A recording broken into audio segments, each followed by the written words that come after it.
Good evening, dear listener. Welcome to this gentle corner of mystery, crafted especially for quiet nights when the world has grown still. Settle back now, perhaps with a warm cup of tea cradled in your hands. Let the day's cares slip away like leaves on a slow river, and allow yourself to relax fully. Imagine the gentle tick of a clock, the faint scent of lavender from a nearby sachet, and the calm certainty that all will be revealed in good time. If these soothing tales bring you comfort and rest, do consider subscribing for more. There are always more peaceful mysteries waiting to unfold just when you need them most. In the soft twilight of a St. Mary Mead evening, Miss Jane Marple sat by her window with her knitting, watching the last light fade from the roses in her garden. She had often reflected, in her quiet way, that death comes as the end, not with fanfare or warning, but simply inevitably, closing one chapter as another begins elsewhere. Yet on this particular evening, as she folded her wool and prepared her evening cocoa, a small envelope lay unopened on her table, bearing a handwriting she had not seen in many years. It carried no urgency, no drama, only the faintest whisper that something ordinary was perhaps not quite so ordinary after all. Chapter 1: The Quiet Beginning. St. Mary Mead. In late autumn, always felt like a village holding its breath. The hedgerows had lost their bright summer green, and now stood in shades of bronze and faded gold. The last few leaves drifted down in slow spirals whenever a breath of wind moved through the lanes. Smoke rose straight up from chimneys in the still air, and the sound of footsteps on the gravel paths seemed softer, more thoughtful, as though the whole place understood that winter was drawing near, and it was time to speak more quietly. Miss Jane Marple, seated in her favorite armchair beside the window of her small, neat house, found this season particularly restful. She had reached the age when days passed with a gentle rhythm of their own making. Mornings spent pruning roses that still bravely produced a few late blooms. Afternoons devoted to knitting or reading, and evenings given over to reflection. Her hands, though spotted with age, moved with the same sure precision they always had, turning wool into neat rows of comfort. Tonight, she was working on a soft shawl in pale lavender, a color she thought would suit her friend Dolly Bantry when the colder nights arrived. Yet even in this peaceful routine, Miss Marple never quite stopped noticing. She noticed the way the light changed on the garden path at 4 o'clock, how the blackbird that nested in the ivy always sang one last phrase before retiring, how Mrs. Price from the shop now walked with a slight hesitation in her left knee. Small things, unimportant to most, but to Miss Marple, they formed the pattern of village life, as familiar and reliable as the ticking of her grandmother's mantel clock. This afternoon, she had decided to pay a call on Mrs. Eleanor Prescott. The Prescott cottage stood at the very end of Orchard Lane, a modest building of warm red brick with climbing roses trained carefully along the front wall and a small wooden gate that creaked in exactly the same note every time it opened. Tsit. E. Prescott had lived there for more than 60 years, first as a young bride, then as the doctor's wife, and now, for the past 5 years, as his widow. She was approaching 90, her hair the color of frost, her eyes still bright, but sometimes distant, as though part of her mind wandered back to earlier decades, while the rest remained politely in the present. Miss Marple carried a small tin of her own shortbread, made that morning with just a touch of vanilla, and knocked gently. The door opened almost at once. "Jane, my dear," said Mrs. Prescott, her voice thin but warm. How good of you to come. I was just thinking of making tea. They settled in the tiny sitting room, where everything was just as it had been for decades. The same chintz-covered chairs, the same brass fire irons, the same framed photograph of Dr. Ed Prescott on the mantelpiece, smiling in his old-fashioned way, with his stethoscope around his neck. A low fire burned in the grate, sending out a gentle, woody scent. Mrs. Prescott moved slowly but with dignity, setting out the best china cups and a plate for the shortbread. They talked of small things first: the price of coal, the new curtains in the church vestry, the way young Tommy Luton from the farm had taken to wearing his cap backwards. Then, as the tea steamed between them, the conversation turned, as it often did with old friends, to memory. "I was thinking of Arthur again this morning," Mrs. Prescott said quietly, glancing at the photograph. 5 years now. It seems both yesterday and a lifetime ago. Miss Marple nodded. "He was a good man, Eleanor. The village still misses him." Mrs. Prescott gave a small, contented smile. He went so peacefully. You remember, Jane, he simply finished reading his book one evening, the one about Roman Britain he liked so much. He closed it, said he felt rather tired, and that was that. No struggle, no pain at the last. Death comes as the end, doesn't it? Just the end of the chapter. Miss Marple considered the words. They were simple, almost commonplace, yet they carried a quiet truth. She had seen many deaths in her long life, some sudden, some lingering, some peaceful, like Dr. Prescott's, and she had come to believe that the manner of going often reflected the manner of living. Dr. Prescott had been a calm, methodical man who believed in doing things properly. It seemed only natural that he should leave the world in the same orderly fashion. He looked so contented that last evening, Mrs. Prescott went on. I sat with him until the breathing changed, and then it simply stopped, like a clock that has wound down. I wasn't afraid. I knew he was ready. Miss Marple reached across and touched her friend's hand lightly. That is a great blessing, Eleanor. Not everyone is given such a gentle passing. They sat in companionable silence for a while, listening to the fire settle and the clock in the hall tick steadily onward. Outside, the light was fading, turning the garden into soft silhouettes. Miss Marple felt a deep sense of gratitude for moments like this, moments when the past and present met quietly, without fuss or regret. When she finally rose to leave, Mrs. Prescott walked her to the door. Thank you for coming, Jane, and for the shortbread. It will be lovely with my evening cocoa. Miss Marple smiled. I shall call again soon.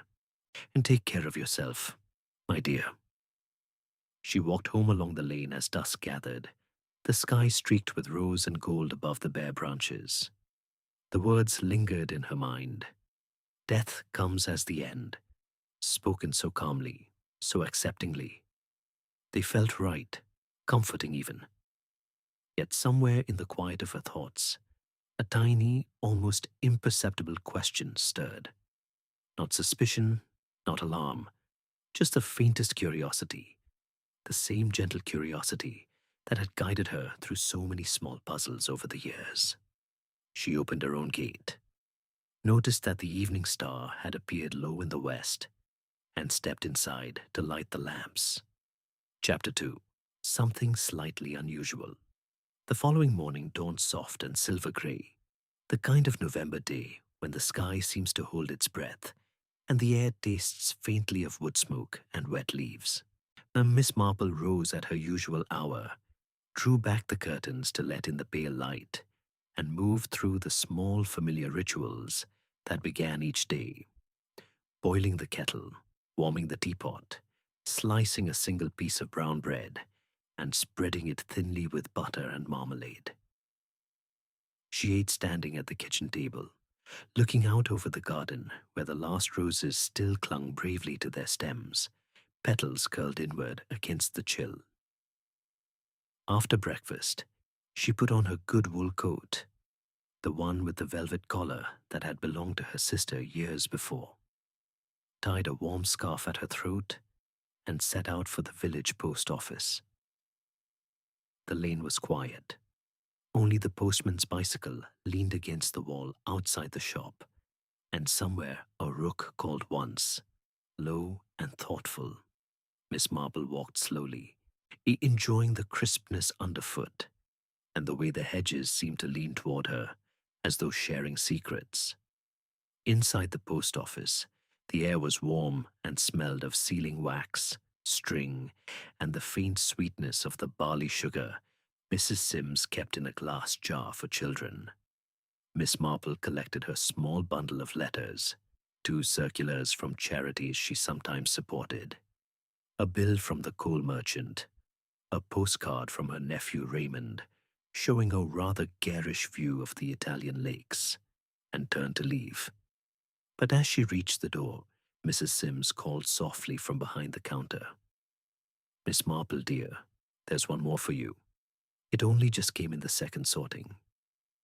Miss Marple accepted the envelope with a polite smile. The handwriting on the front was immediately familiar. The same slightly trembling but careful copperplate she had seen only yesterday on Mrs. Prescott's mantelpiece birthday card. The postmark was St. Mary Mead itself, posted late the previous afternoon.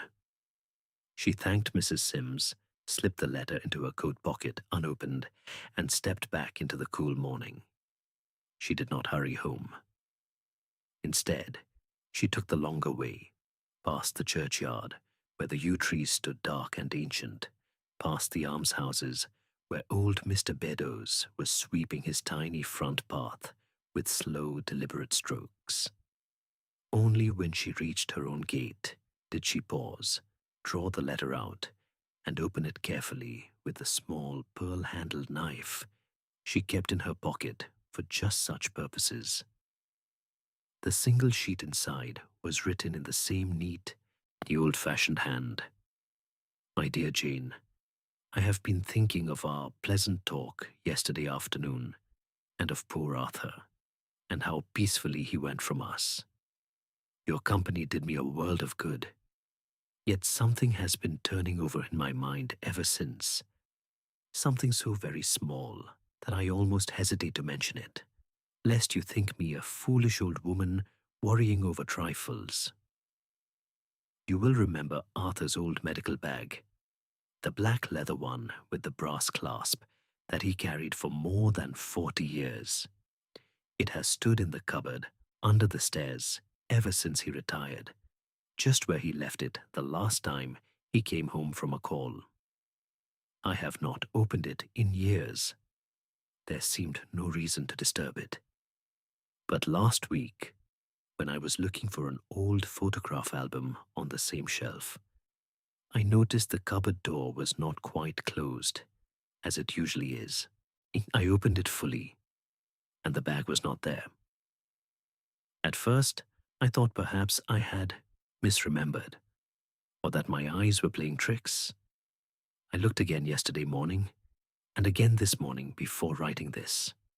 It is definitely gone. Nothing else in the cupboard has been touched.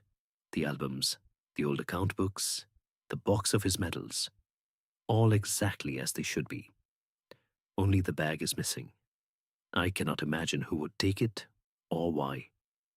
It has no great value to anyone but sentimental. The instruments inside are old-fashioned now. No doctor would want them. And yet it troubles me more than I can say. Perhaps it is only an old woman's fancy, but I felt I should tell someone who would listen without laughing. Do forgive me for troubling you with such a little thing.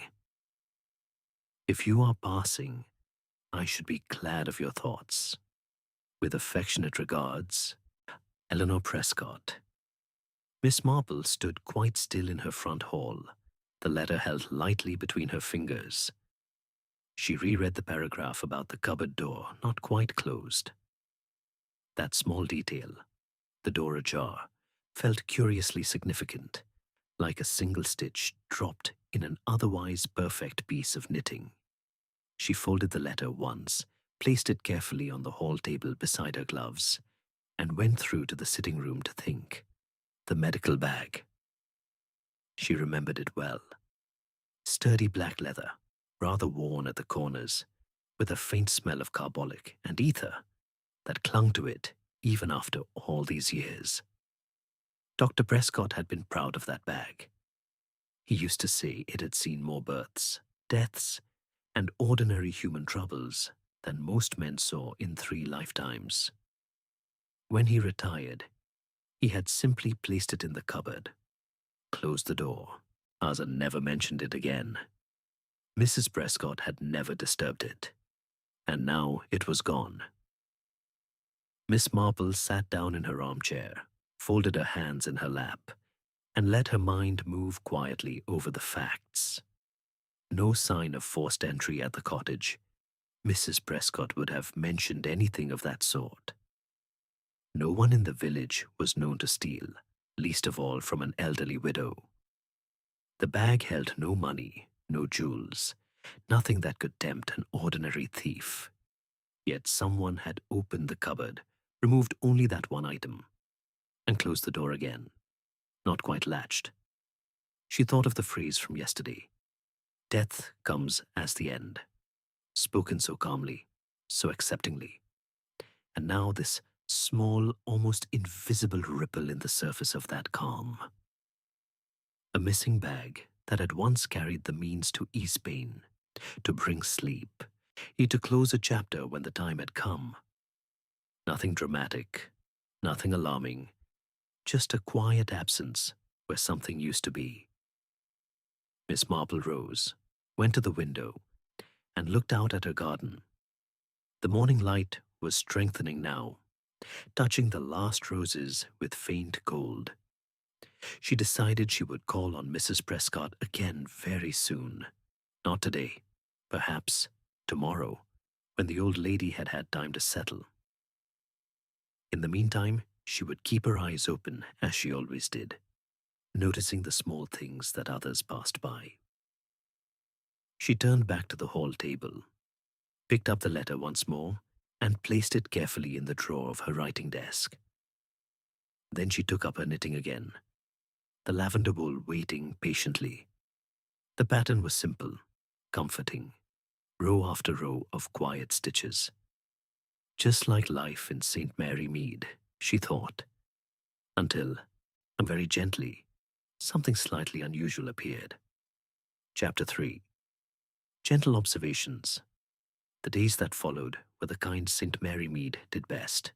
Quiet, ordinary, and yet full of tiny movements, if one only looked. Miss Marple did not rush. She never did. Instead, she allowed herself to pass Mrs. Prescott's cottage a little more frequently than usual, always with some small, natural reason. A cutting from her own garden to share, a library book returned on the old lady's behalf, or simply the wish to see how the climbing roses were faring against the coming frost. She noticed first the small changes in routine. On Monday, the milk bottle stood on the doorstep until nearly 10 o'clock, when usually Mrs. Prescott collected it by 8. The curtain in the front parlor, the one with the lace edging, it remained drawn until past midday, something the old lady almost never allowed, for she liked to watch the lane and waved passing neighbors. Miss Marple did not make a note of these things. She simply held them in her mind like pebbles picked up on a walk, smooth and waiting to be turned over later. On Tuesday afternoon, she saw young Harold Grayson again. He was leaving the Prescott cottage just as she turned the corner of Orchard Lane. Harold carried a small parcel, wrapped in plain brown paper and tied with string. He held it carefully against his coat, as though it were fragile. He did not see Miss Marple at first. She had paused to adjust her scarf and admire a particularly fine spray of berries on the holly bush by the gate. So she had a moment to observe him. Harold Grayson was 34, tall without being lanky, and with the same fair hair his grandmother had once had before it turned silver. He had come back to the village 18 months earlier, after nearly a decade in London, where he had worked, so people said, in an office connected with insurance or banking, something respectable, but not very exciting. Since his return, he had taken a small position at the branch office in the next town, commuting by the early train each morning. He lived now with his widowed mother in the house next door to the Prescotts, the two cottages sharing a low dividing wall and a common back garden that had once been one large plot. Harold was unfailingly polite. He raised his hat when he finally noticed Miss Marple, offered a quiet, "Good afternoon, ma'am," and paused long enough to ask after her health before continuing on his way. The parcel he carried looked ordinary enough, about the size of a shoebox, no label visible. But Miss Marple's eye lingered on the way his fingers gripped it. Not casually, but with a certain protectiveness. She remembered, quite clearly, how fond Dr. Prescott had once been of the boy. When Harold was small, perhaps 8 or 9, he used to trail after the doctor on Saturday mornings, carrying the famous black medical bag as proudly as if it were a knight's shield. Dr. Prescott had encouraged him, pointing out the different instruments, explaining their names in simple terms. The stethoscope, the otoscope, the old-fashioned tongue depressors made of smooth wood. "A clever lad," the doctor had said more than once. "He'll go far, mark my words." Yet Harold had not followed medicine. No one quite knew why. He had studied something else at university, economics, perhaps, or accountancy, and then stayed in the city until something, a family matter, people whispered vaguely, brought him home again. Miss Marple continued her walk, turning these small observations over gently. Harold visited Mrs. Prescott often, twice, sometimes 3 times a week. He read to her from the newspaper when her eyes were tired, fetched books from the traveling library, carried in coal for the fire on colder days. Mrs. Prescott spoke of him with real affection. "Such a kind boy, Jane, always thinking of others." And yet there was something in his manner now, a quietness that had not been there when he was younger, a faint shadow behind the polite smile. Later that week, Miss Marple called at the cottage herself, bringing a pot of her own crabapple jelly. Mrs. Prescott welcomed her warmly, though she moved more slowly than usual, and her hand trembled slightly as she poured the tea. They sat in the familiar parlor, the fire burning low, the clock ticking steadily. "I've been keeping an eye on that cupboard," Mrs. Prescott said, after a while, almost apologetically. "Still no sign of the bag. I've looked everywhere I can think of, even in the attic, though I haven't climbed those stairs in years. It's as though it simply walked away." Miss Marple listened without interrupting. She asked 1 or 2 gentle questions. Had anyone else been in the house recently? Had a tradesman called? Had the cleaning woman, who came once a fortnight, mentioned moving anything? But the answers were all negative. No one had been near the cupboard under the stairs, except Mrs. Prescott herself. As they talked, Miss Marple's eyes wandered naturally around the room. Everything was in its usual place.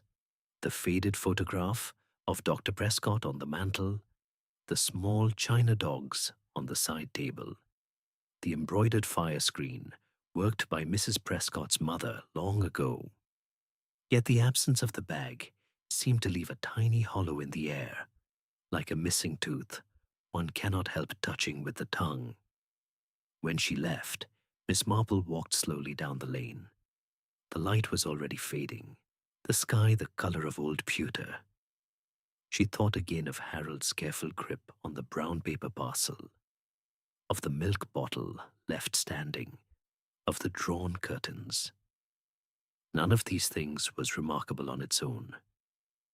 Taken together, however, they formed the faintest suggestion of a pattern. Nothing dramatic, nothing alarming, only a gentle shift in the familiar rhythm of the cottage. On that evening, back in her own sitting room, Miss Marple sat with her knitting in her lap, but did not pick it up at once. She gazed into the fire and let her mind move quietly among the small facts she had gathered. Harold Grayson, the missing bag, the phrase that had started it all, death comes as the end, spoken so peacefully by Mrs. Prescott, yet now echoed by this tiny thread of unease. She smiled to herself, a small private smile. There was no hurry. Mysteries, like good tea, needed time to draw. And Miss Marple had always been very good at waiting. Chapter 4. A Calm Contradiction. Thursday arrived wrapped in a fine, steady mist that softened every outline and muffled every sound. The lanes of St. Mary Mead seemed even quieter than usual. Footsteps sounded distant. Voices carried only a few yards before fading into the damp air. Our Miss Marple dressed warmly, her thick tweed skirt, the cardigan with the mother-of-pearl buttons, a woolen shawl folded neatly over her arm, and set out just after 11 o'clock. She carried with her a small jar of rose-hip syrup she had made the previous week, knowing Mrs. Prescott found it soothing for her throat on foggy mornings. The Prescott cottage looked much as it always did. The red brick warmed slightly by the veiled sunlight that managed to filter through. The roses along the wall now reduced to thorny stems, bearing a few stubborn hips. The wooden gate still creaking in that familiar single note. Miss Marple lifted the latch, walked the short path, and knocked gently. Almost at once the door opened. "Jane," said Mrs. Prescott, her face lighting with genuine pleasure. "Come in, come in. What a miserable day. But you've brought a little brightness with you, as always." They settled once more in the small sitting room. The fire had been recently made up and gave out a steady, comforting warmth. Mrs. Prescott moved more slowly today, her hands taking longer to arrange the cups and saucer, but her voice remained clear and calm. She accepted the jar of syrup with thanks, set it carefully on the side table, and poured tea from the old silver pot that had belonged to her mother. They spoke first of trivial things, the thickness of the mist, the way the postman had been delayed, the rumor that young Mrs. Harrow from the post office might be expecting again. Then, naturally, almost without a pause, the conversation returned to the one small matter that now seemed to lie beneath every other topic. "I've looked again, Jane," Mrs. Prescott said quietly, setting her cup down with care. "Every shelf, every corner of that cupboard under the stairs. The bag simply isn't there. I even asked Mrs. Finch, that's the woman who does for me every other Friday, if she had moved anything when she last came. She was quite sure she hadn't. She knows better than to touch things that aren't hers." Miss Marple nodded, listening with her usual gentle attention. "I did speak to Harold about it," Mrs. Prescott continued, a faint note of puzzlement in her voice. "You remember how he used to carry that bag for Arthur when he was a boy? I thought perhaps he had taken it away to have the class prepared. He mentioned once, months ago, that the catch was stiff and might give way. I asked him on Tuesday when he called. He looked quite surprised. No, grandmother, he said. I haven't seen it in years. I wouldn't dream of taking it without asking. And he seemed so sincere, Jane. I believe him. Miss Marple sipped her tea slowly. The steam rose in soft curls between them. And yet, Mrs. Prescott went on, I am quite certain it was there only a month ago. I remember distinctly I had been looking for an old recipe book, one of Arthur's favorites with notes in the margin, and I opened the cupboard to see if it had slipped behind the bag. There it was, exactly where it always stood. Black leather, brass clasp, a little dusty perhaps, but quite unmistakable. Now, nothing. She gave a small, helpless gesture with her thin hands. Miss Marple set her own cup down and folded her hands in her lap. She spoke softly, choosing her words with care. It is curious, Eleanor. A thing does not simply vanish from a house where nothing is ever disturbed, and yet no one has entered uninvited, no window has been forced, nothing else is missing. It is as though the bag chose to leave on its own. Mrs. Prescott gave a faint smile at the gentle fancy, but the smile did not quite reach her eyes. I keep thinking of Arthur, she said after a pause. How peacefully he went. No struggle, no long illness. Just sleep. Death comes as the end, I said to you the other day. And it did. It was so right, so fitting for him. Yet now this small thing, this missing bag, seems to cast the tiniest shadow across that memory. I cannot think why it should trouble me so. It is only an old thing, after all. Miss Marple considered the words. The phrase returned once more, calm and certain. Death comes as the end. Spoken without regret, without fear. A life completed. A chapter closed. No inquest had been thought unnecessary. The local doctor, Dr. Haydock's successor, had signed the certificate without hesitation. Heart failure, quite natural in a man of 84. Everyone had accepted it. The village had mourned quietly, as villagers do, and life had moved on. Yet here was this one small contradiction. A bag that had once held the instruments of a doctor's daily work. Stethoscope, thermometer, the small vial case, the morphine syringes kept for emergencies, had disappeared. Not stolen for gain, not broken, not lost in a move, simply gone. And its absence, so many years later, had begun to trouble a woman who had accepted her husband's death with perfect serenity. Miss Marple looked across at her friend. Mrs. Prescott's face was calm, but there were faint lines of worry around her mouth that had not been there before. Perhaps, Miss Marple said gently, it is not the bag itself that troubles you, Eleanor, but what its absence reminds you of. Something unfinished, something that ought to have stayed in its place. Mrs. Prescott looked at her for a long moment. You always see so clearly, Jane, she said at last. Perhaps you are right. I shall try not to think of it too much.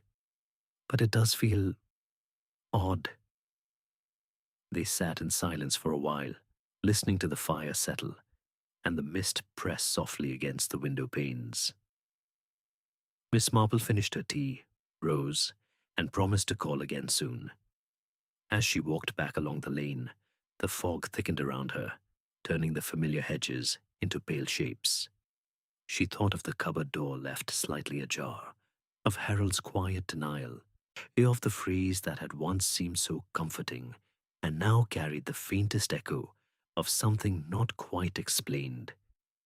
It was not alarm she felt, never that. Only the calm certainty that a small contradiction, left unexamined, could sometimes grow into something larger. And Miss Marple had always believed in examining things, however gently, however slowly. Chapter 5. A detail revisited that evening. Miss Marple returned to her own small house as the mist began to lift, leaving the lanes damp and glistening under the first faint stars. She did not light the lamps at once. Instead, she moved through the familiar rooms by the soft remaining daylight, drawing the curtains against the chill, setting the kettle to boil, and finally settling into her favorite armchair with only the fire for company.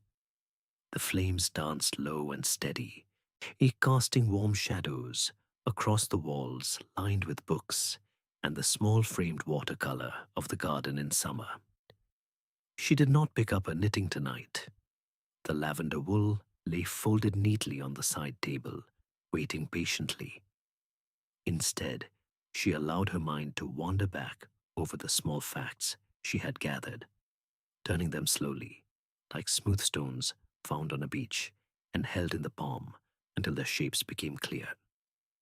First came the phrase itself, "Death comes as the end," spoken by Mrs. Prescott with such calm acceptance on that first afternoon. No tears, no clinging regret, only the quiet knowledge that a long, good life had reached its natural close. Dr. Prescott had finished his book, closed it, said he felt tired, and slipped away in his sleep. The family doctor had attended the next morning, the written heart failure on the certificate without hesitation, and the village had mourned in its gentle, understated way. No one had questioned. No one had needed to. Yet now the missing bag had stirred something. Not suspicion.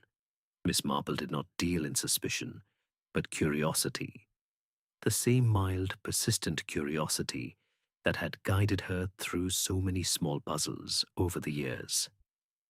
A black leather bag, worn at the corners, brass clasp a little stiff, containing the tools of a country doctor's trade. Nothing of monetary value.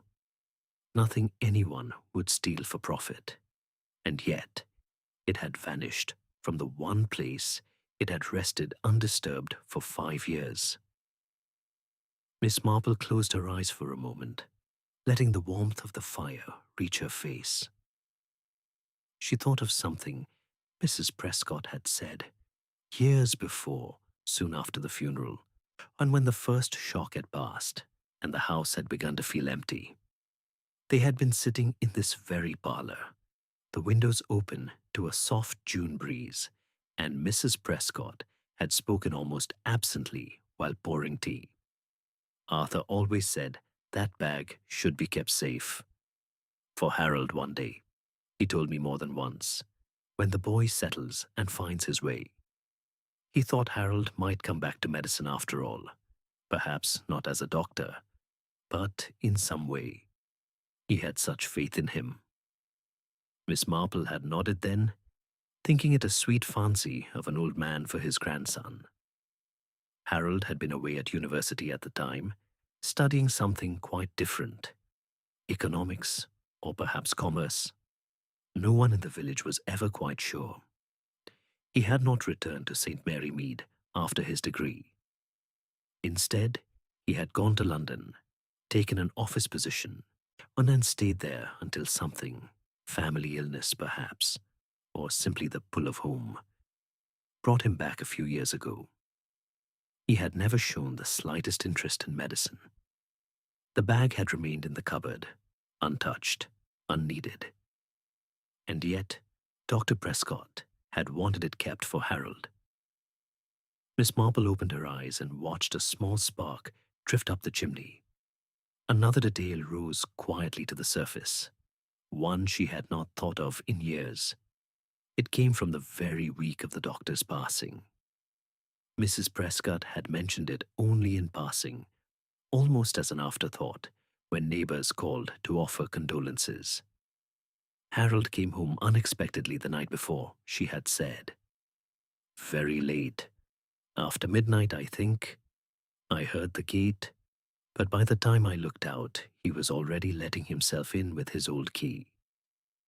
I thought nothing of it, Our young men keep strange hours, and he was worried about his grandfather, I dare say. He must have sat up with Arthur for a while, though I didn't hear them speak.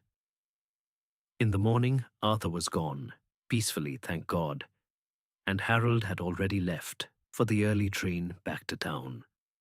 He came back for the funeral, of course. At the time, no one had thought it remarkable. Harold was fond of his grandfather. It was natural he should come when he could. Yet now, in the quiet of her own sitting room, Miss Marple turned that small fact over once more. Harold had arrived late, after the household slept. He had let himself in quietly. He had presumably sat with Dr. Prescott for a time. And the next morning, the old man was dead, calmly, gently, exactly as he had seemed to wish. The medical bag had still been in the cupboard then. Mrs. Prescott had been certain of it for years afterward. Only recently had it vanished. Miss Marple rose slowly, crossed to the window, and looked out at her garden. The roses were bare now, their stems dark against the night. A single star showed low above the hedge. She thought of the phrase again, "Death comes as the end," and how it had sounded so final, so complete.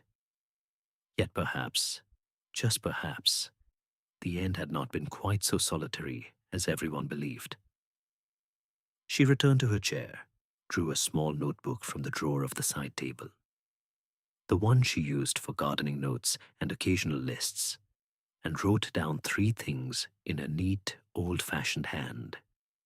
The bag was meant for Harold one day. Harold came home the night before, late and quietly. The bag disappeared only recently, after Harold had returned to live in the village, and no conclusions followed. Not yet. Miss Marple closed the notebook and placed it back in the drawer. She did not feel alarm, nor even strong surprise, only the calm certainty that a pattern was emerging piece by gentle piece.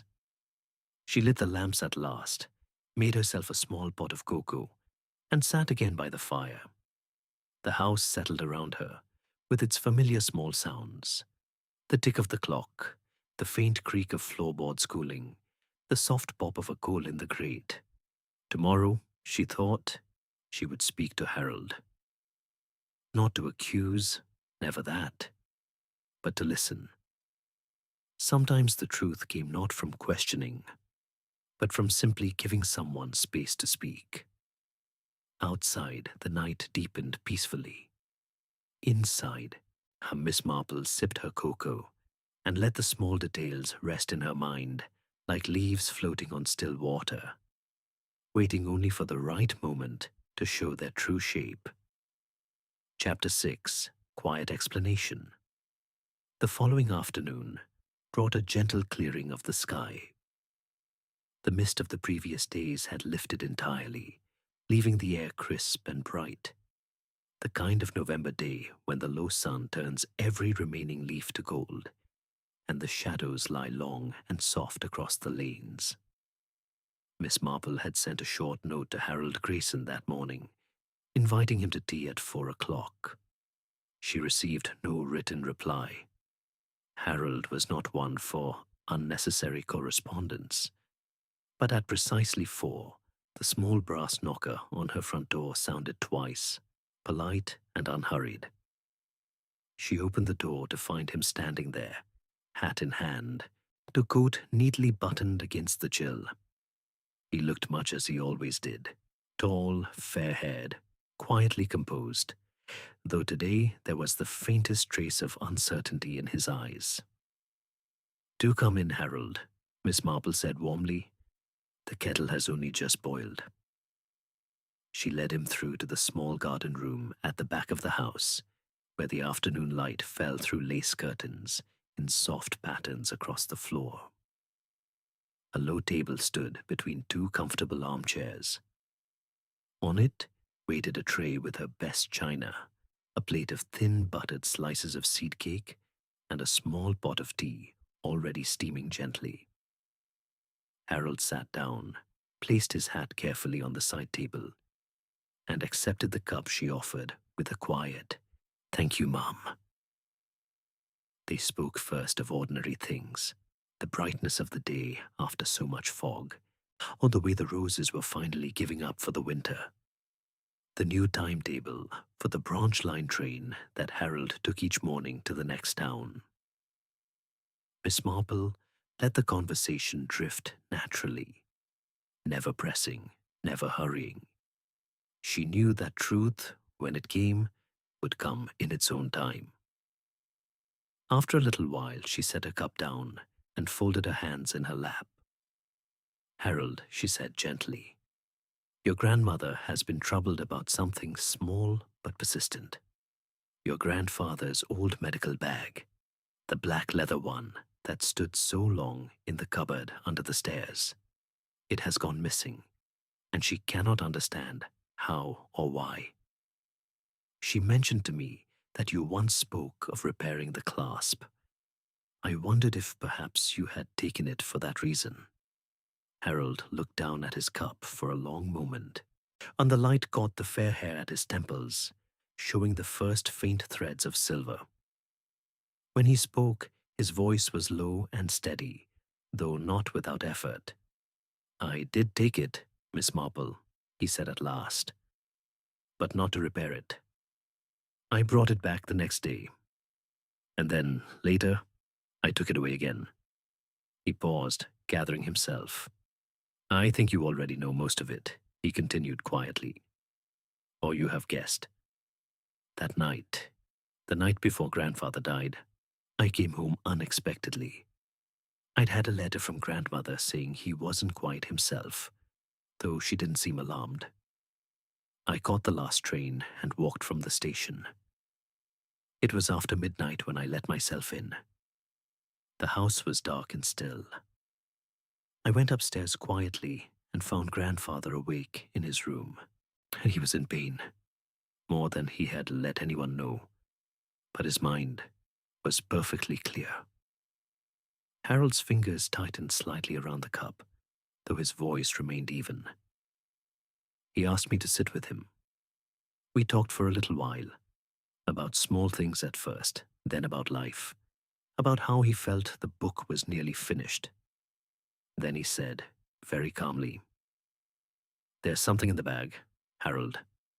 The morphine syringes are kept for emergencies. Would you fetch it for me?" I hesitated.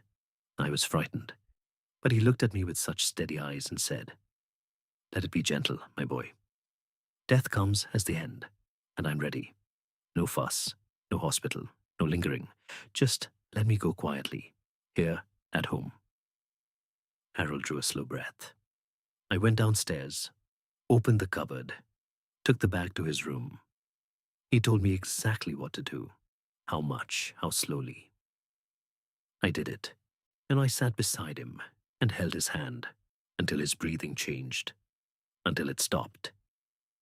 It was peaceful, so peaceful.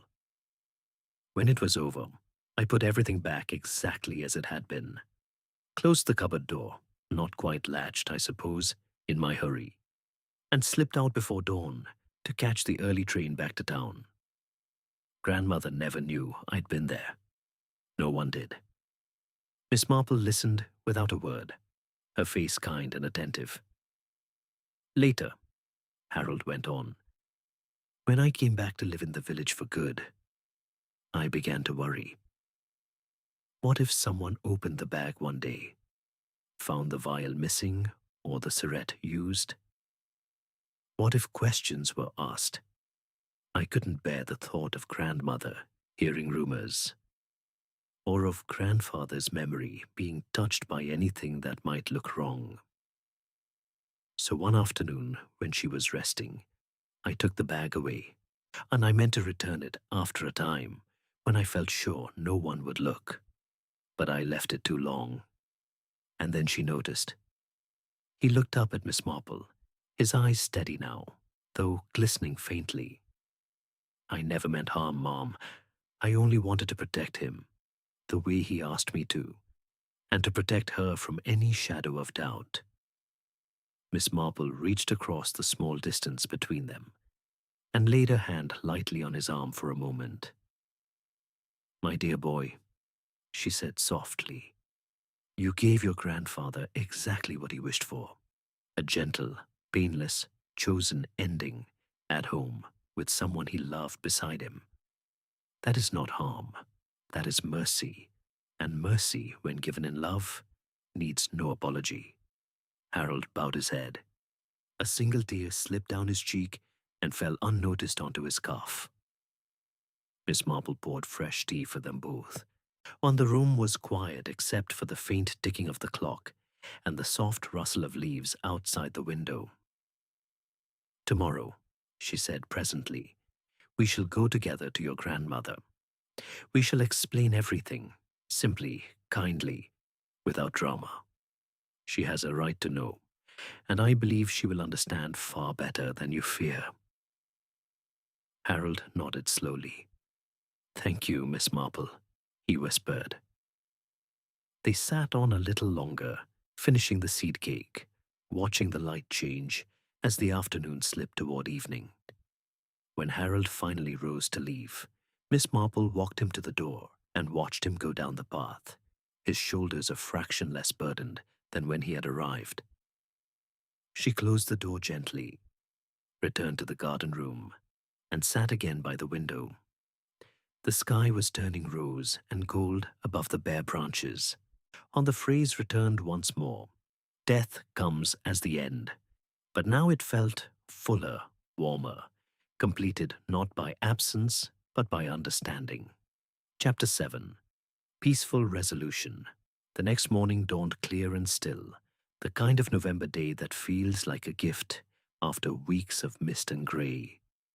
The sky was a pale washed blue, the sun low but bright, touching the bare branches with thin gold and making long, peaceful shadows across the lanes of St. Mary Mead. Miss Marple rose at her usual hour, moved through the small comforting rituals of the morning, kettle, teapot, a slice of toast with marmalade, and then dressed carefully in her best wool coat and soft felt hat. She had arranged to meet Harold Grayson outside his mother's cottage at 10:30. Together, they would walk the short distance to Mrs. Prescott's house, where Harold was waiting by the gate when she arrived. He looked composed, though his hands were clasped rather tightly in front of him. He raised his hat and offered a quiet, "Good morning, Miss Marple," and they set off side by side along Orchard Lane. Neither spoke much. There was no need for hurried words. The air was crisp, scented with wood smoke and damp earth, and the only sounds were the faint crunch of gravel under their shoes and the distant call of a rook high in the elms. When they reached the Prescott cottage, the wooden gate creaked in its familiar single note. Mrs. Prescott must have been watching from the window, for the front door opened before they had even reached the path. She stood there in her soft grey cardigan, her white hair neatly pinned, her face calm but expectant. "Jane." "Harold," she said softly. "Come in, my dears. I've just made a fresh pot of tea." They stepped inside. The small sitting room was exactly as it had always been, the low fire crackling gently, the chintz chairs drawn close to the hearth, the photograph of Dr. Prescott smiling from the mantelpiece in his quiet, steady way. The scent of wood smoke mingled with the faint lavender that always hung about Mrs. Prescott's things. She gestured them to sit, poured tea with hands that trembled only a little, and then settled herself in her usual chair, folding her thin hands in her lap. Miss Marple spoke first, her voice gentle and unhurried. "Eleanor, my dear, Harold and I have come together because there is something you should know, something that has been troubling you, and that now can be explained without shadow or fear." Mrs. Prescott nodded slowly, her eyes moving from Miss Marple to her grandson and back again. Miss Marple continued, choosing each word with the same care she might use when knitting the most delicate pattern. 5 years ago, on the night before Arthur passed, Harold came home unexpectedly. He let himself in very late, after midnight, and found his grandfather awake and in pain, though Arthur had hidden it from everyone else. They spoke quietly together. Arthur was lucid, calm, ready. He asked Harold to fetch the old medical bag from the cupboard under the stairs. Inside, it was a vial of morphine and a syringe, things Arthur had kept for just such a moment. He asked Harold to help him, gently and without fuss. "Let it be gentle, my boy," he said. "Death comes as the end, and I am ready." Harold did exactly as he was asked. He stayed, holding Arthur's hand, seeing until the breathing slowed and stopped, peacefully at home, just as Arthur wished. Then, frightened that questions might be asked if anyone looked too closely, he replaced the bag and left before dawn. No one knew he had been there. Mrs. Prescott listened without interrupting. A single tear slipped down her cheek, but she did not wipe it away. Later, Miss Marple went on, when Harold returned to live in the village, the worry returned. He feared that one day someone might open the bag, notice something missing, and wonder. So he quietly took it away for a time, meaning to return it when the fear had passed. But he left it too long, and you noticed its absence. That is all, Eleanor. There is no crime here, no wrongdoing, only love and mercy, and a grandson who could not bear to see his grandfather suffer. The room was very quiet, and the fire settled with a soft pop. Outside, a blackbird sang one clear note against the morning. Mrs. Prescott looked at Harold for a long moment. Then she reached across the small space between their chairs and took his hand in both of hers.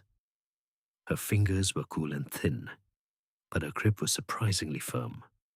"My dear boy," she said, voice trembling only slightly, "your grandfather always said you had the gentlest heart he ever knew.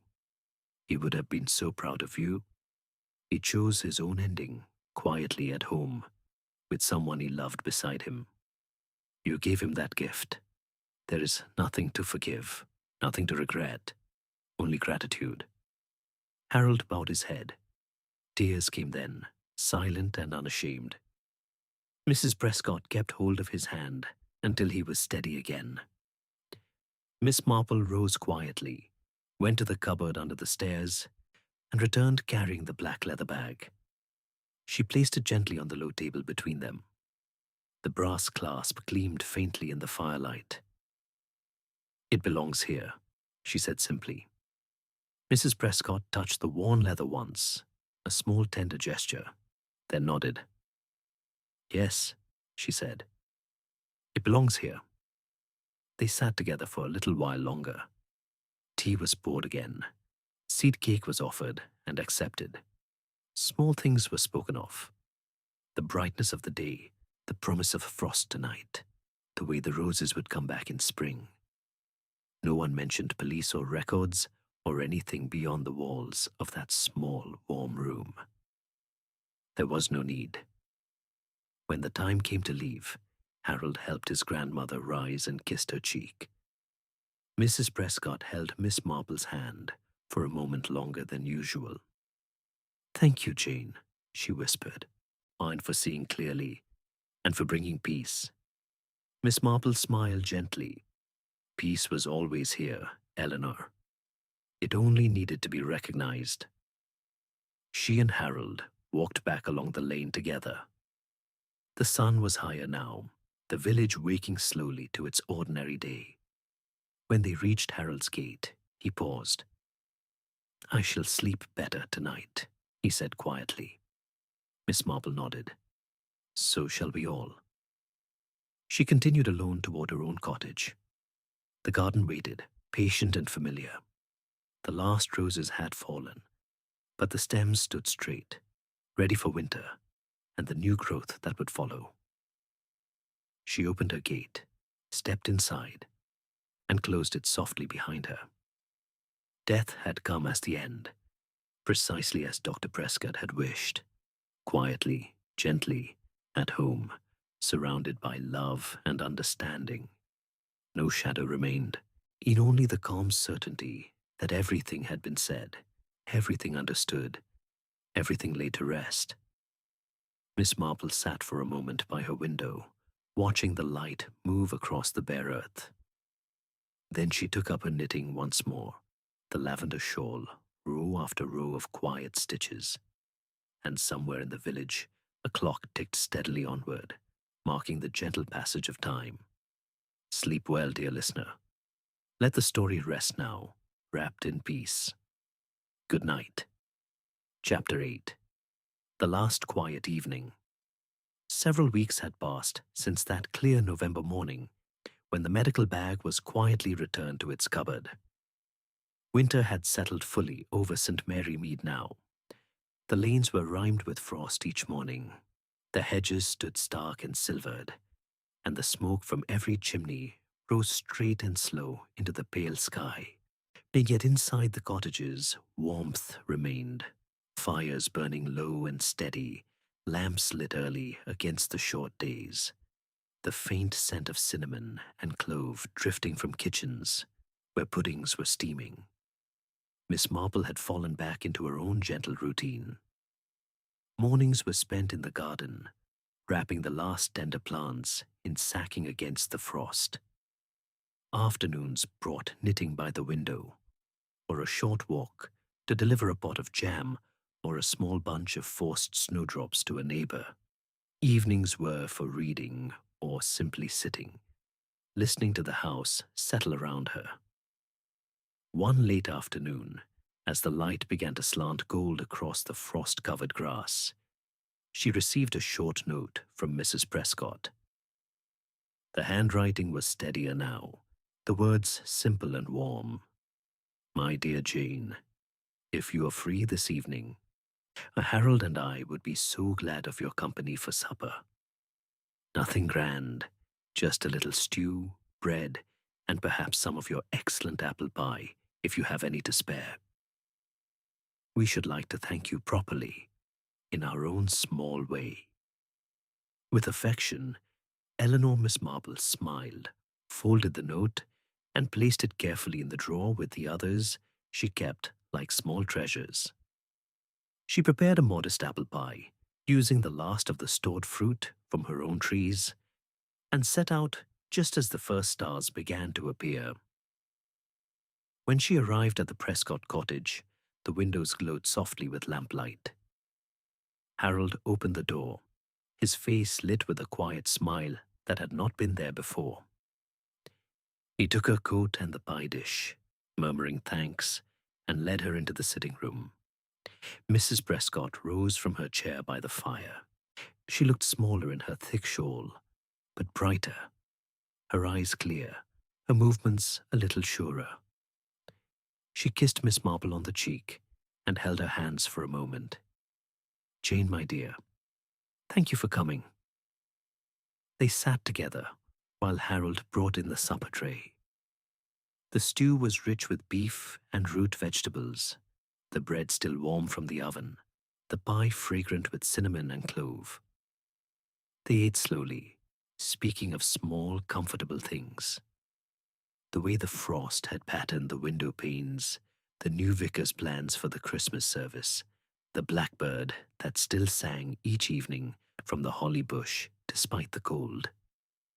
After the plates were cleared, Harold brought fresh tea and a small decanter of elderberry wine, Dr. Prescott's favorite, saved for special evenings. He poured 3 small glasses and handed one to each of them. Mrs. Prescott raised hers first. To Arthur, she said simply, and to the kindness that made his ending gentle. They touched glasses. The wine was sweet and warming, tasting faintly of summer berries. Then Harold spoke, his voice low but steady. And to you, Miss Marple, for seeing what needed to be seen, and for bringing it all into the light without ever making it heavy.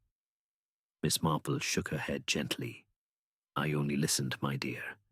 The truth was always there, waiting quietly. They sat on in the firelight. Mrs. Prescott spoke of memories, Arthur reading aloud from history books on winter evenings, the way he used to hum while polishing his instruments, the small jokes he told to make Patience smile. Harold added stories of boyhood walks with his grandfather, the lessons in kindness disguised as lessons in botany or anatomy. And Miss Marple listened, nodding now and then, letting the words flow around her like a soft current. She thought how strange it was that a single small absence, a missing bag, had led them here, to this moment of complete understanding. Yet perhaps it was not strange at all. Sometimes the tiniest thread, when followed gently, brings one back to the heart of things.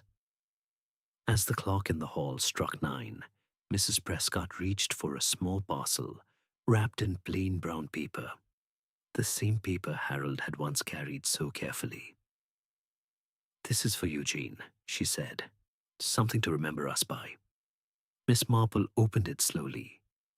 Inside lay a small worn leather notebook, Dr. Prescott's case notes from his early years as a doctor.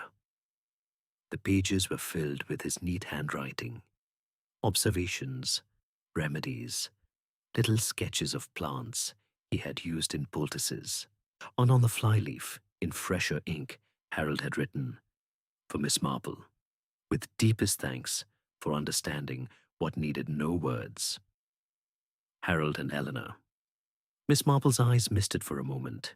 She closed the book gently and held it against her chest. I shall treasure it, she said, and I shall read it slowly, as he would have wished. They sat a little longer until the fire had burned low and the room grown cozy with shadows. When it was time to leave, Harold walked her home, carrying the lantern to light the frosty lane. They spoke little. The silence was companionable, full of shared peace. At her gate, Miss Marple paused. Good night, Harold. Give my love to your grandmother. Good night, Miss Marple. And thank you. Again. She watched him walk away until the lantern light disappeared around the bend. Then she stepped inside. He lit her own lamp and sat by the window with the notebook open on her lap. Outside, the frost sparkled under the moon. Inside the house was warm and still. Death had come as the end, quietly, kindly, completely. And in its wake had come understanding, forgiveness, and the gentle certainty that love endures long after the chapter closes. Miss Marple closed the notebook, turned out the lamp, and let the night wrap itself softly around her. Sleep well, dear listener. The story is finished, the piece complete. Good night. Chapter 9. A gentle spring came slowly to St. Mary Mead that year, as though reluctant to disturb the deep peace that had settled over the village after winter's hush. The frost gave way first to mud, then to tender green shoots pushing through the dark earth. The hedges began to bud in pale lime and soft pink, and the air carried the faint sweet scent of primroses and damp soil. Birds returned in greater numbers, their songs brighter and more insistent each morning, and the lanes lost their hard rim of ice, becoming soft underfoot once more. Miss Marple noticed these changes with the same quiet pleasure she had always taken in the turning of seasons. She spent her mornings in the garden now, kneeling on an old cushion to plant rows of sweet peas along the fence, their tendrils already reaching for the strings she had tied with careful knots. The lavender shawl she had been knitting through the winter months was finished. She had presented it to Mrs. Prescott on a crisp February afternoon, and the old lady had worn it every evening since, saying it kept her shoulders as warm as friendship itself. One bright Saturday in early April, Miss Marple received another short note from Orchard Lane. This time the handwriting was Harold's, neat, unhurried, with a new steadiness in the loops of the letters. Dear Miss Marple, Grandmother and I would be honored if you would join us tomorrow afternoon for tea in the garden. The daffodils are at their best, and the bench under the apple tree is warm in the sun. We have something small to show you. With kindest regards, Harold. Miss Marple accepted at once, bringing with her a tin of her fresh shortbread and a small posy of early violets gathered from the shady corner by her gate. When she arrived the following afternoon, the Prescott cottage garden had been transformed. The bare stems of winter were now clothed in green. Clumps of daffodils nodded golden heads along the path. A low table had been set beneath the old apple tree, its branches just beginning to show pink buds. A rug had been spread on the grass, and 3 chairs waited, each cushioned against the lingering spring chill. Mrs. Prescott rose to greet her, the lavender shawl draped over her shoulders, her face lit with a gentle smile that seemed younger than it had in years. Jane, how good to see you. Come and sit. The sun is just right here. Harold poured tea from a china pot, decorated with faded roses, and they settled together under the tree. For a little while, they spoke of ordinary things. The new lambs in the field beyond the lane, the way the church bells sounded clearer now that the leaves were not yet thick, the promise of a good crop of apples if the frost held off. Then Harold cleared his throat softly. We wanted to show you something, Miss Marple, he said. My grandmother and I have been talking a great deal these past months. About grandfather, about that night, about everything that came after. And we decided there should be something permanent, something quiet, to remember it all by, not with sadness, but with gratitude. He reached into the small basket beside his chair and drew out a flat parcel wrapped in plain brown paper. He handed it to Miss Marple. Inside was a simple wooden plaque, no larger than a book, polished to a soft sheen. Carved into the wood in careful, flowing letters were the words, Arthur Prescott, beloved husband, father, grandfather. Death came as the end, and as a gentle beginning, 1890 to 2020. Below the inscription, in smaller script, in memory of a peaceful passing, made possible by love. Miss Marple traced the letters with one finger, feeling the smooth grain of the wood. It's beautiful, she said quietly. Harold nodded. We asked the village carpenter to make it. We thought we might place it on the wall beside the bench in the garden, where grandfather used to sit on fine days with his book. Not a grave marker, not a monument, just a small, private thing for us to see when we sit here in the sun. Mrs. Prescott reached across and touched Miss Marple's hand. And we wanted you to see it first, Jane, because without your gentle eyes and your kind heart, none of this peace would have come. You helped us understand what Arthur already knew, that the end can be beautiful when it is chosen and met with love. Miss Marple felt a quiet warmth rise in her chest. She looked from the black to the daffodils nodding in the breeze, to the apple buds waiting to open, to the 2 faces before her, lined, calm, and content. I'm honored, she said simply, and I think Arthur would be pleased. He always believed in doing things properly, and this is proper indeed. They sat on as the afternoon lengthened. Tea was refilled, shortbread shared, stories told and retold in softer voices. The sun moved slowly across the garden, warming the bench, gilding the daffodils, touching everything with a gentle, forgiving light. When it was time to leave, Harold walked Miss Marple to the gate. The black rested now against the wall beside the bench, waiting for Harold to hang it tomorrow. "Thank you," he said again, though the words were no longer heavy. Miss Marple smiled. "There is nothing left to thank for, my dear. Only peace to enjoy."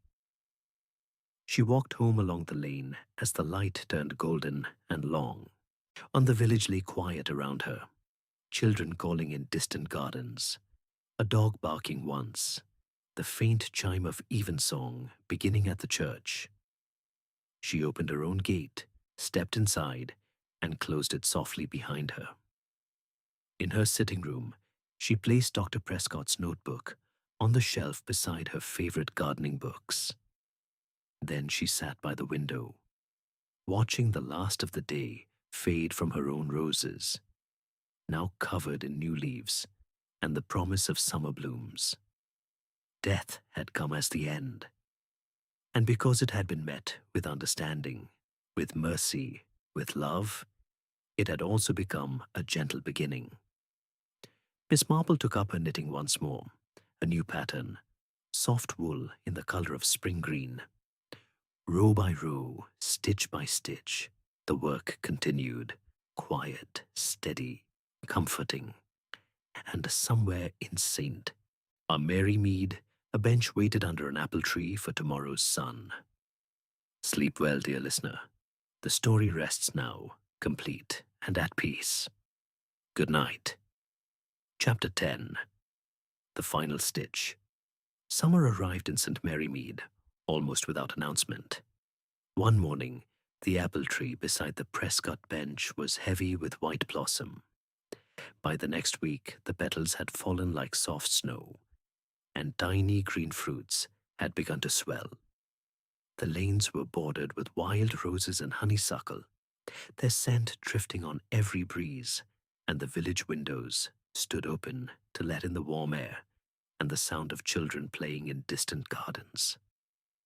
Miss Marple's own garden had become a small paradise of color, sweet peas climbing in delicate spirals along the fence, lavender bushes humming with bees, roses blooming in every shade from palest pink to deep crimson.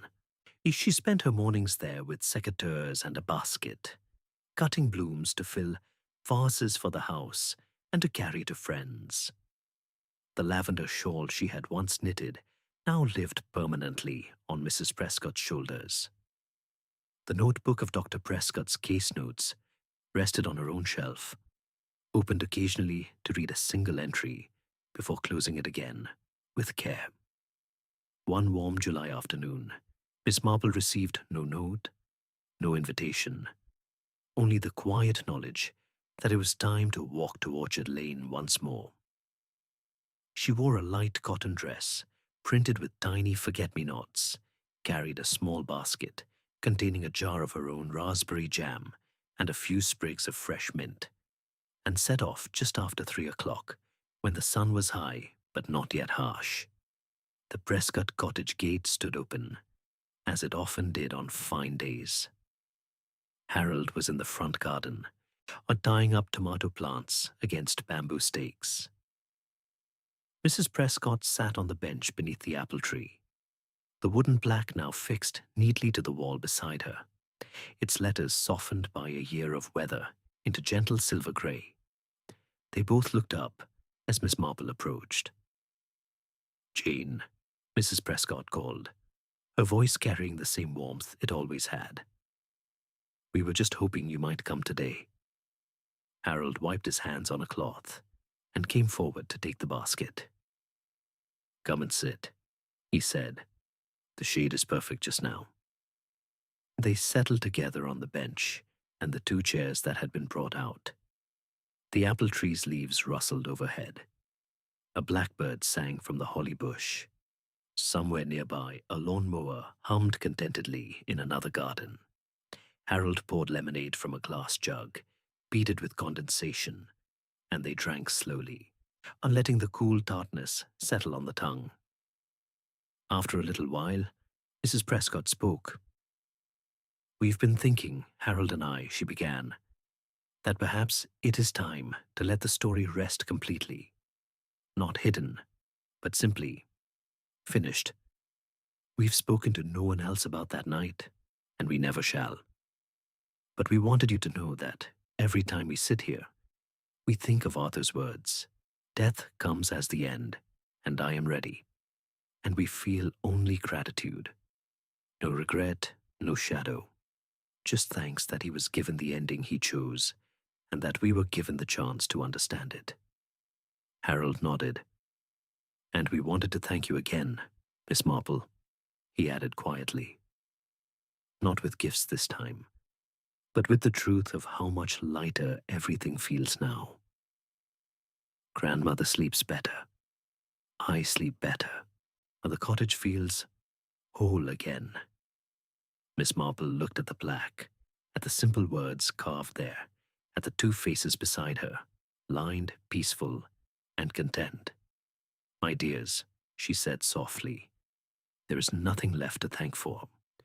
You gave Arthur what every soul hopes for: dignity, gentleness, and love at the very last. And in return, he gave you the certainty that mercy is never wrong when it is given freely. That is the only truth that matters." They sat on as the afternoon deepened. The sun moved behind the apple tree, casting dappled shade across the bench. Harold picked a few ripe raspberries from the canes along the wall and brought them in a small bowl. They ate them slowly, tasting the warmth of the sun in every berry. When the light began to slant golden and long, Miss Marple rose to leave. Harold walked her to the gate as he had done so many times before. "Will you come again soon?" he asked. "As often as the garden invites me," she replied with a small smile. She walked home along the lane, the air thick with the scent of roses and cut grass. Children's laughter drifted from open windows. A bicycle bell rang somewhere far off. The church clock struck 5 in measured, unhurried tones. At her own cottage, she paused in the garden, looking at the sweet peas climbing higher each day, at the lavender buzzing with life, at the roses opening petal by petal. She thought of the phrase that had started everything: "Death comes as the end," and how it had once seemed final, almost solemn. Now it felt different, not an ending at all, but a gentle transition. A door quietly closed so that another might open onto sunlight and memory and peace. Inside, she lit no lamp yet. The evening light was enough. She sat by the window with her knitting, a new shawl in soft cream wool for Dolly Bantry, and let the stitches form row by row, each one calm, deliberate, comforting. Somewhere in St. Mary Mead, an apple tree stood heavy with promise. A bench waited in dappled shade, and two people sat together, remembering love without sorrow. And in her own small house, Miss Jane Marple smiled gently to herself. The story was complete, not because every question had been asked, but because every heart had found rest. Sleep well, dear listener. Let the quiet settle over you, like summer dusk. The end is gentle, and the peace is yours.